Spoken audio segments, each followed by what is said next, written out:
नमस्कार दोस्तों, मैं विषम प्रताप। आप देख रहे हैं जी गंगा टाइम पर। चुनावी माहौल क्या है अभी कन्नौज लोकसभा क्षेत्र के अंतर्गत ग्रामीण क्षेत्र में अभी घूम रहे हैं कि माहौल क्या है गांव में। आखिर अभी हम जिस गांव में आए हुए हैं, गांव का नाम क्या है? गांव का नाम है नगला वीरभान। अभी हम आपको पहले भी दिखाया था, कन्नौज लोकसभा क्षेत्र के ही गांव में हमने अभी आपको ग्राउंड रिपोर्टिंग दिखाई थी कि आखिर माहौल क्या है। यहाँ पर हम एक खेत में आए हुए हैं, यहाँ से निकलते जा रहे हैं तो खेत में मुझे बहुत लोग मिल गए, तो हमने सोचा कि इससे बढ़िया मतलब क्या होगा, किसानों से सीधे मिलते हैं कि आखिर ये लोग सरकार से कितने खुश हैं, आखिर इनके लोगों के मन में क्या है इस बार, कि कन्नौज में क्या कुछ बदलेगा इस बार। समाजवादी पार्टी से अभी प्रत्याशी क्लियर नहीं हुआ है। भारतीय जनता पार्टी से लगातार दूसरी बार सुब्रत पाठक चुनावी मैदान में हैं। पिछली बार उन्होंने अखिलेश यादव की धर्मपत्नी डिम्पल यादव को चुनाव में हराया था। अब इस बार डिम्पल यादव तो मैनपुरी से अभी सांसद है, दोबारा से फिर मैनपुरी से ही प्रत्याशी हैं और यहाँ से सपा ने अभी कोई अपना प्रत्याशी क्लियर नहीं किया है। तो ये इन लोगों से जानेंगे कि आखिर ये लोग इस बार किस पार्टी को सपोर्ट कर रहे हैं, आखिर चुनाव को लेकर इनके मन में क्या चल रहा है। तो आपसे शुरू कर लेते हैं। पहले क्या नाम है आपका? भैया मेरा नाम मुनीश चंद्र यादव है। मुनीश चंद्र यादव जी। जी जी। तो क्या लगता है इस बार क्या माहौल रहेगा? इस बार ऐसा लग रहा है कुछ परिवर्तन निश्चित है। अच्छा, परिवर्तन होगा निश्चित। तो क्या इस सरकार से क्या परेशानियां हैं? सरकार से जाली बहुत ही समस्या है। यहाँ शिक्षा विदा हो रही है, बेरोजगारी चरम सीमा पर है और महंगाई तो है ही। अच्छा अच्छा अच्छा। जी हाँ। और लोग हैं उनसे जान लेते हैं। भैया क्या नाम है? राम राम। हरिओम। राम राम भैया। आलू कैसा निकल रहा है? आलू तो ठीक निकल रहा है, उतनी आलू का रेट तो बढ़िया है। रेट तो अच्छा मिल रहा है। रेट सही है इस बार? 5 साल बाद मिला है ये 5 साल बाद ये रेट मिल रहे हैं। भैया कह रहे हैं चुनाव की वजह से अभी तक तो ये फिकता रहा, सरकारों ने कोई ध्यान नहीं दिया, अभी तक फिकता रहा ये आलू। इस बार कुछ ठीक है। तो चुनाव को लेकर क्या माहौल है इस बार? चुनाव तो ठीक है, माहौल तो ठीक चल रहा है।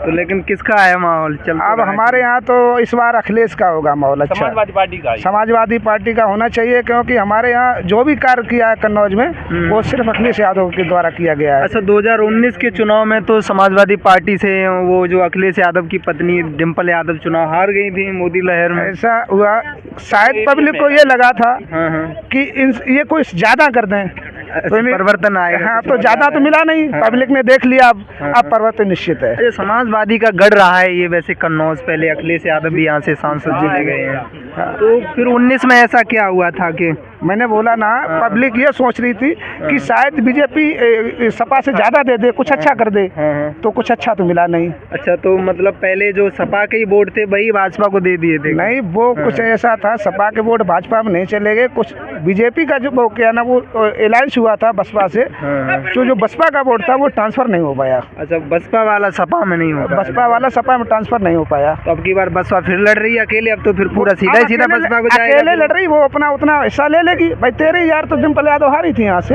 13,000 कोई मायने नहीं रखता है। और ये क्या कहते हैं, रसूलाबाद विधानसभा पड़ी थी, तो उस बार सपा के शिवकुमार बेरिया जी वो बागी थे, इस बार वो सपा में आ गए हैं। तो जो मदद उन्होंने पिछली बार 19 में भाजपा की थी वो इस बार सपा में कर रहे हैं मदद। अच्छा, ये जो सरकार की जो कुछ योजना है इनका लाभ मिल रहा है कि नहीं मिल रहा है? जैसे ये किसान सम्मान निधि होगी, राशन वगैरह। सम्मान निधि वो तो ठीक है, मिल रही है, हम ये नहीं कहते, सच्चाई है तो मिल रही है, लेकिन वो मिल कैसे रही है सरकार?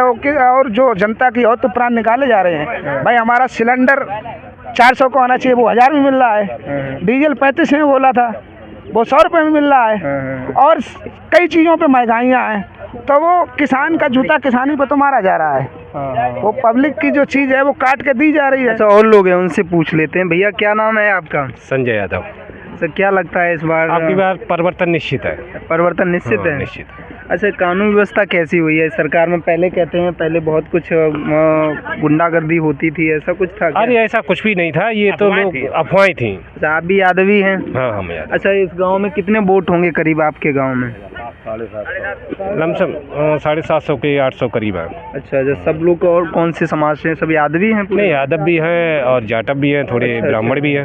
अच्छा, तो इस बार परिवर्तन करेंगे आप? निश्चित है। अच्छा, सांसद है यहाँ से जो भाजपा सांसद हैं जो सुब्रत पाठक जी, उनका कैसा जुड़ा? गांव में आते जाते हैं? नहीं, कभी नहीं आए। वो जानते भी नहीं होंगे कि वीरबान नगला कहाँ पे है। तो उनको वोट ही नहीं मिला होगा फिर क्या? वोट मिलता है वैसे आपके गांव से उनको? अरे एक बार वो हो गया धोखा, वो ईवीएम से जीत जाते हैं। ईवीएम की वजह से भैया, वो ईवीएम से जीत जाते हैं बीजेपी वाले। ये मोदी की सरकार में कटोरा है सिर्फ हाथ में। अब बाली बच्चा भूखों मर रहे या योगी की सरकार में। हाँ, इसलिए बहुत परेशानी है। हर किसान जो त्राय कर रहा है, किसी तरीके से हर हाल में परिवर्तन निश्चित है। ये ईवीएम से मतलब कैसे जीत जाते हैं, थोड़ा ईवीएम में हम जैसे सपा में वोट डालते भैया, तो वो वहीं तो पहुंचता भाजपा में है। ये अमित शाह का है कुछ हेरा फेरी, वो ही कुछ कर रहे हैं। अभी मैनपुरी में अभी उपचुनाव हुआ था, उसमें तो भाजपा वो सपा बहुत बड़े अंतर से जीती थी। वहाँ तो सपा का गढ़ ही है, वहाँ तो जीतना ही जितना कोई भी आ जाए, बहरहाल वहाँ तो सपा निकलनी है। वहाँ ईवीएम में गड़बड़ी नहीं कर पाए थे क्या? वहाँ गड़बड़ी पड़ जाती लट्टू पत्तो। अच्छा, हाँ, ये निश्चित है। इसलिए जो है सपा का यहाँ पर माहौल है, सपा ही सत्ता में आएगी। ईवीएम में गड़बड़ है तो फिर कैसे, फिर वही होगा। हाँ, तो ईवीएम में ही रबड़ी निकालें तो बात अलग है, वैसे निश्चित है सपा निश्चित है। नहीं तो एक होती है 10-5 हज़ार वोट इधर उधर होके कर लिया जाता है, जैसे 5 वोट पे 1 वोट, ऐसे ईवीएम हैक की जाती है। ये नहीं पूरा कर लें, पूरा नहीं होगा। जैसे आपने मैनपुरी की बात की, मैनपुरी में काफ़ी अंतर था। कितना करते आप बताइए, कितना करते? अच्छा, वैसे कन्नौज में आपके बहुत विकास कार्य अखिलेश सरकार में हुए थे, वो कुछ बंद भी पड़े हुए हैं। नहीं, विकास कार्य जो भी अखिलेश द्वारा कराए गए वो तो चल रहे हैं। जो बाद में इन्होंने शिलान्यास किया था वो बंद उनका आगे नहीं बढ़ा है, आगे नहीं बढ़ा। जैसे हमारी ठटिया मंडी पूर्णतया नहीं चालू हो पाई, और ये एक्सप्रेस वे यहाँ पे कई मंडियाँ बनने को थी, वो नहीं चालू हो पाई, सब ब्रेक हो गया। और जो हमारा ये मेडिकल कॉलेज होना है तिरवा का, उसमें जो फैसिलिटी मिलना चाहिए वो नहीं मिल रही है। अच्छा, ऐसे ये चीज़ें हैं। अच्छा, यहाँ से आपका ये सेफई और ये भी ज़्यादा दूरी पे नहीं है, करहल वगैरह, तो यहाँ पे वैसे मतलब यादव लोगों का ज़्यादा वोट बैंक है क्या इधर इस साइड कन्नौज? ये बेल्ट यादवों की है, लगभग पूरी की है, यादवों की बेल्ट है। वैसे यहाँ कन्नौज में हर कास्ट का वोट मिलता था, सपा में ऐसा नहीं सिर्फ यादव ही वोट देते थे, मतलब उनका घरेलू संबंध था। 19 में थोड़ा बिगड़ गया था। 19 में बिगड़ गया, वो भाभी जी आ गई असल में, भैया जी आते तो शायद नहीं बिगड़ता।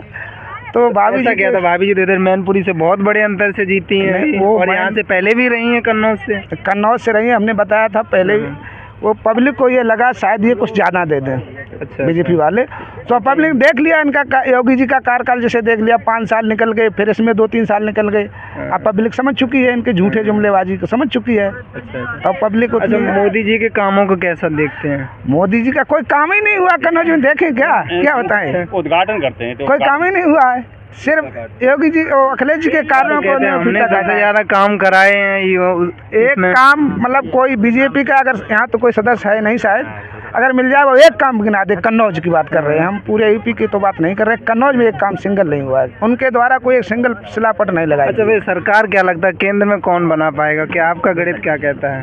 अब केंद्र में हमारे हिसाब से इंडिया गठबंधन आना चाहिए। वैसे क्या लगता है, सही होता है ना आपके मन में, क्या है? यूपी में तो ये हमें पता है, यूपी में उनको हार का मुंह देखना पड़ेगा बीजेपी वालों को। अच्छा। अब दूसरे, लेकिन पहले सपा में थे आरएलडी के जयंत चौधरी, वो भी छोड़ गए। स्वामी प्रसाद मौर्य भी छोड़ दिए हैं। स्वामी प्रसाद मौर्य पे क्या कहेंगे? वो तो बहुत सपा के वो समर्थक थे, फिर बाद में एकदम छोड़ दिया। स्वामी प्रसाद, उसका असर नहीं होगा क्या? वो तो कहते हैं कि हमने इतनी सीटें बढ़ा दी थी। नहीं, उनका असर ऐसा पब्लिक सब जान चुकी है, उनका असर इतना नहीं होना चाहिए। वो ठीक कह रहे थे, लेकिन कुछ अखिलेश जी समझ नहीं पाए। कुछ नेता ने कहा था कि 45 से 110 पे हम ले आए सपा को, तो फिर रसातल में भेज देंगे। ऐसा उन्होंने कुछ नहीं, अखिलेश जी के लिए कुछ नहीं बोला है फिलहाल, लेकिन वो अलग चले गए हैं। अभी पूर्णतः अलग नहीं मान रहे हम उनको, शायद वो अभी वापसी आ जाएं। ये चुनाव तक नज़दीक जैसे जैसे आएगा, वो जिन वजह से अलग हुए वही लोग अलग हो गए, जैसे मनोज पांडे से उनकी। अच्छा, आप कुछ कहेंगे? जो आप क्या लगता है इस बार, क्या यहाँ पे आप वही कहेंगे जो ये लोग कह रहे हैं? परिवर्तन, सब लोग एक ही बात बोल रहे हैं। आपने सपा वाला ये एकदम पट्टा भी डाल रखा है। वो तो अच्छा, तो आप लोग कट्टर समर्थक हैं सपा के हैं? पूरा गांव सपा में ही है क्या? पूरा गांव सपा में। आप लोगों ने देखा, हमने यहाँ लोगों से बात की है, बहुत से लोग यहाँ पे मौजूद है, लोग अपना काम कर रहे हैं, आलू को निकाल रहे हैं, मशीन से खोदा गया है। इन लोगों ने अपनी बात रखी है, स्वतंत्र तरीके से हमने ग्राउंड रिपोर्टिंग की। आखिर ये गांव में किसानों से सीधे मिले आके कि किसानों के मन में इस बार क्या है और ये लोग इस बार क्या परिवर्तन करेंगे और क्या इनके मन में चल रहा है उन लोगों ने बताया है, आपने सुना है। ऐसे ही हम आपको ग्राउंड रिपोर्टिंग दिखाते रहेंगे जी गंगा टाइम पर। तो जी गंगा टाइम पर आप देखते रहिए। अभी हम कन्नौज लोकसभा क्षेत्र के अंतर्गत ही घूम रहे हैं कि कन्नौज में आखिर माहौल क्या है। बने रहिएगा मेरे साथ। जय हिंद, जय भारत।